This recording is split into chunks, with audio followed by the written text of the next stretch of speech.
Okay guys, Nishda from St. Vincent. Again, another wonderful day here in downtown. So we're doing part 2 of those videos about the watches because you guys said you really like them. So we're gonna go around, we're gonna ask some tenants, maybe some customers that are walking around what watches they like, what watches they wear, all that stuff. But before we do all that, Alia's here. She hasn't been on the video for a while. How are you? Hi, good. How are you? Okay, so she's back. We're at Sierra. We're gonna talk about that ring that they were designing back in 2024. We'll put the link to the video down below. So let them talk about it and see what the story is and what they're gonna produce. Hello. Hi, how are you? Good, I how didn't are see you in a you? long time. Long time no see. I thought you got my ring and run away. No, I came back. Okay. I came back because it's very important that we are launching something soon for this ring. We'll create a website, Instagram, so that this ring can be sold to millions and millions of people all around the world. I cannot afford it to make millions of rings. So just speaking about this ring, how much would you say it would sell for? You might sell it at least about $1,600 to $1,700 minimum. Do you think that there would be more affordable options or ways to make this that we could sell it for a lower cost? Yeah, we can do that. We can do much less diamonds. Sometimes we can do some plain one, which is going to be much less expensive. And then some people that got the opportunity to see the ring, they were asking, is it possible to create the ring for other fingers and in other sizes? Yeah, we can do any sizes you want, and we can do all the fingers that in the size of the fingers, no problem at all. Meantime, let me show you one candy, Oh wow. which is 34 karat, fancy yellow, flawless stone. Wow, But your that fingers is are too small. So beautiful. It covers your 2 fingers. It's gorgeous. You could see the gleam of yellow on this. Can you guess how much you think this stone is? About 3.5. 3.5? Yeah. Oh wow.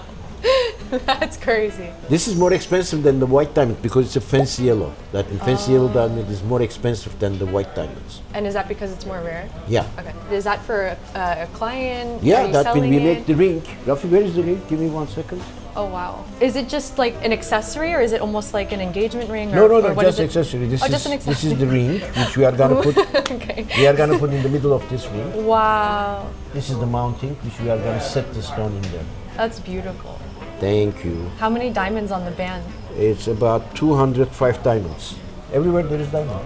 So what would be the total price for this? The ring is about $7,500 approximately. Wow, that's beautiful. Thank you so much for showing me this You're beautiful ring You're welcome. that you produce. All of your jewelry is absolutely gorgeous. Thank you. My favorite Thank jewelry in St. Vincent. And I'm really looking forward to launching this with you and producing more rings and selling them. I'm looking forward to it and I'm excited for you guys to see it as well. Okay guys, so we're here with Andre, Time of Swiss, Pyramid diamond. Mardoyan Jewelry. Let's see what he's wearing today. What is that on your wrist? One of my personal watches, it's a Zodiac mystery dial, astrographic. You'll notice the red dot and how it's just floating. floating, So these are known as mystery dial watches where the hands and second hand are on discs. You can't see yeah. Let me ask you this. What made you buy this watch? I mean, I see watches all day, so I tend to like more unique pieces. This is not something you see every day. And Zodiac, the watch company, they were around up until like the 60s and 70s. And they went bankrupt for a few years, but they got recently brought back by a different watch company. Wow. And this is actually a limited edition piece. I think they only made 125 worldwide. I'm wearing a rose gold Daytona. That's beautiful. I'm wearing Datejust 41mm Oyster. And what made you pick that watch? What do you like about that watch? It's a Rolex, remember that. That was the best. You know, it's the best watches that, you know. I've been wearing this for 13 years almost. 13 years? I am wearing the Sky Dweller rose gold leather band. So how many watches do you have in your collection? Now I know you're a watch guy, Yeah. you might buy and sell, Yeah. but what are the ones that are like always in your collection? I probably have like 40 to 50 in my collection. Wow, Yeah. that many. Yeah. And do you wear them all? Depends on the situation, but yes, I mostly wear them. Just depends Wow. on the occasion and my mood, I guess. Okay, so out of the 40 or 50 that you have that are your favorite Yeah. watches or in your collection, what are the ones that you really like? Or is there a couple of them that you really like? I'm Yeah. assuming with 50 watches, Yeah. there's not gonna be one. Yeah, have some with me. I'll show you. So one of the watches I like is this. I don't really wear that often, but it's a vintage Seiko from probably the 70s. You can tell it's still wrapped in plastic. Original band, original clasp, Oh my goodness. plastic crystal. It's very rare because Seiko used to make chronograph watches back then, automatic chronograph watches, but they stopped making chronograph watches for years and years. And they make chronograph watches now, but Okay. you're gonna spend a few thousand on a Seiko auto chrono. Wow, so this is all original. All original. Yeah, I would just say you wouldn't wear this. You just keep it there just to have it. It's more like a conversation piece. I actually really like the orange hand, which I think held up well over the years. Yeah, wow. Because watches from the past, they used to use tritium on the dials. So if you look at like older watches, you'll notice the hands turn kind of yellowish. It's because the tritium is degrading. Wow, see? Which makes it more and more fragile. Look at all the things that we're learning here. I mean, you know, like I've been trying to learn about watches, and so much education is coming from you about all the things that you know. Okay, what else? Show me some other stuff. I also have this in my personal collection. It's a vintage Omega. Also, original band, original buckle. Oh my goodness. Yeah, I feel like this style is kind of back right now. When you look at the Tissot PRX, it has like a very angularish case. This is from the 80s? Probably from the 80s. I love it. I like this. This is good. Yo, look at this one. It's a Longines. This is Charles Lindbergh edition watch. If you don't know who Charles Lindbergh is, he's the first guy that traversed the Atlantic by plane, nonstop. Yeah, I think people probably my age or your age know that. The younger ones are not going to know. This watch is so unique. If you look at the back is really well finished too, the actual movement. Oh, wow. Does it have a battery in it or no? All so automatic. this is all by movement. And this band, look at this band. When I look at this, the first thing I remember or I think about is like Raiders of the Lost Ark. Yeah. Like somebody like wearing this like in the Africans, you know, going after like jewelry and things like that. This is cool. And back then, this was considered an oversized watch because a lot of pilots wore their watches on the outside, like this. Because back then, true. their cabins were pressurized. That's right. Right? So if you, on your actual wrist, you would never see it because you'd have a cold spot. Correct. That's why you'd strap stuff to the outside, which is why pilots' watches were so big in the past. So let me ask you this. Now when I'm holding it like this, the band seems backwards. Yeah. Why is that? I wear my watches backwards because when I strap up a watch, I don't like it when the tail sticks out. Okay, so what's this? This is Omega CB Master Moonwatch. Okay, I can already see like pictures of Saturn or something, Jupiter. It's called the Moon to Mars. So that's Earth, the Moon, and Mars. Special edition watch from Omega. Wow, look at that. That's insane. Yeah, so if you look at the back, it also has the numbered edition. Wow. You wear this too? Every now and then. Yeah, I have other CB Masters that I have too. From the moon to Mars. Yeah. All right, Najee, let me ask you, would you prefer this over a plain Rolex, like a sub? I would say yes, because it's a conversation piece. And I'm kind of into like unique, whether it's cars or watches or something else. I like unique stuff like this. Yeah, you'll probably never see any of these on the street or anyone really wear them. There's no way. Even this watch. Even that. I also have this watch. This is a special edition Seiko. Okay, this is right up my alley right here. This was made in a collab with Formula One and Honda. When Seiko used to sponsor Honda in Formula One. You'll notice it looks like a car dial, and you'll see the carbon fiber insert in the back. Wow, look at that. It's right there. This watch actually came with the Formula One gear in the box, and you can look up to see which race they used that gear in. Wow. Like, this is so unique. Okay, so let me ask you this. Since we're talking about watches, if there was a brand that would be your favorite, and I know you have so many to choose from, and I'm not talking about for business, I'm talking about for your personal. What's a brand? What's your favorite brand of watch? Watch or jewelry? Both. Both? All right.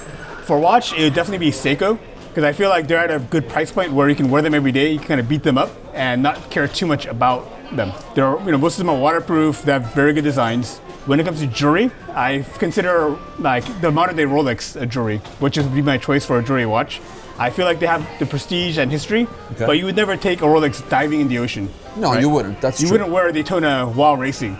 Right, you're gonna wear other watches. And I feel like for the Seikos, you can actually still wear them for their design and intended purpose. So basically what you're saying is that Rolexes, anything a little bit higher than that, you consider that really just jewelry. Yes. It's a watch, but it's also a jewelry piece, whereas Seiko, Citizen, or watches in that range are more really durable and usable watches. And in your personal watch collection, how many watches approximately do you have? I know you might buy and sell, but in general, how many watches do you keep in your personal collection? 5 or 6. 5 or 6 only? Yeah. Okay. And out of those 5 or 6, what is your most favorite one out of that collection? Probably the Platinum Daytona. Okay, so is this the same one we saw at the last video? This is a different one. Different one, okay. But the concept is the same. It's the Platinum one, where it's all platinum. And you said the Platinum one is the only one that has the blue tint to it, right? I have like 4. 4, okay. And out of those 4, what's your most favorite one? This one that you're wearing today. And the same I have with the Skydwaller, rose gold, complete gold. Complete gold. Okay. Yes. What was the first watch you ever owned? First watch was probably a Seiko diver watch And was that when you were a kid or when you were older? when I was a kid. It was a G-Shock. G-Shock. Okay, I remember those. I was 18 years old. It was Casio. Casio, The old- classic. Yeah, the old one. It was Omega. And after I start wearing Rolex. After that, Rolexes. Okay. Yes. And then what about when you got older and you were like more sophisticated? What was the first watch you ever bought? The first watch I personally bought was a Rolex Sea Dollar. I bought that watch because I felt like the watch I got was the last of the true Seiko diving watches. It was aluminum bezel, and they actually used it for deep sea diving. In my opinion, all the ceramic bezel watches now, they're all meant for jewelry. Because no one actually takes a submariner diving anymore. That's true. No one actually goes into water. That's they just true. dust dive. That's right? true. That's but then true. I feel like the reference I got was the actual one they used in deep sea expeditions. Like that specific one. Got it. So it was like actually a useful watch for what it was made for. I've never gotten that deep, but I know the watch did, or at least that series. It was the Rolex Pepsi. Okay, and how old were you approximately? Do you remember? I was like 19. 19. Okay. It was Submariner. That one 20 years ago. That was my first Rolex, yes. So how old were you when you got that Rolex? I was like 40. 40? Now you know how old I am. You don't look your age. So out of all the watches that you have, personally now, I'm not talking about business, what is your favorite brand? Favorite brand? Or the one that you, like a go-to brand? Rolex. Rolex. Okay. And why? I think it's just the best brand, like overall. Overall. Yeah. I prefer like Rolex Daytonas over anything. Anything else? Yeah. Okay. Of course, Rolex. Rolex. Yes. Okay. And if there was no money involved, let's say you had millions and billions of dollars, what would be the watch you would buy? The one that's your most favorite and it would be like, wow. Even if I had multi-million dollars, I'm gonna wear the same watch because I love. I can afford to buy anything I want, but I choose this one. So that's your most favorite? Yes. You sure? Yeah, 100%. Okay. Yeah. I picked the Rolex because it's the best watches. It's like a big time investment. You're never gonna lose money on it. All the Rolex watches, all the design, all the brand name, whatever it is. But for me, it's the Rolex.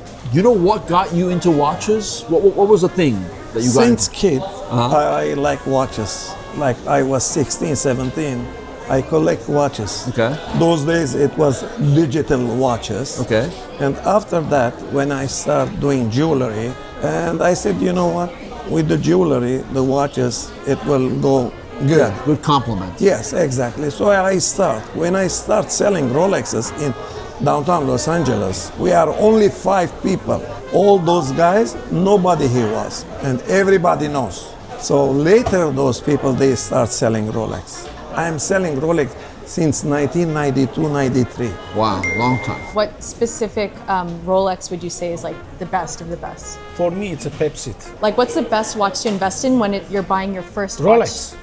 Okay, he's a Rolex guy. I'm a Rolex. So everything is Rolex over Rolex, here, right? yes, yes. And if you were to pass down a watch, it would be Rolex. Yes, First investment watch, Rolex. absolutely. This is sponsored by Rolex. Yes. Okay, guys, got a lot done today. We're downstairs. We did the second episode kind of the watch thing where we have so many different diverse tenants who have different kinds of watches. It's not just Rolexes, as you saw in the video. There's a lot of different kind of watches.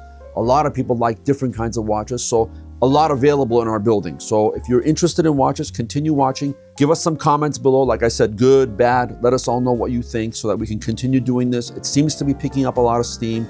I'm learning a lot about watches. There's some crazy stuff down there that I'm still really interested in. So it's very exciting times here in downtown. I know gold prices are moving around, but St. Vincent is the place to be. That's where you got to come. So it's really important. Also, we're at 26,000 subscribers. So we're halfway to 50,000. We want to hear comments below. We have some, but we want to hear more. What should we do? What kind of giveaway should we do? Should it be a watch? Should it be credit towards something? What should it be? Let us know. Make the comments below. We keep reading your comments and we're making notes. It's not like we're not listening. So let us know so that we can do it. And then I'll see you on the next video.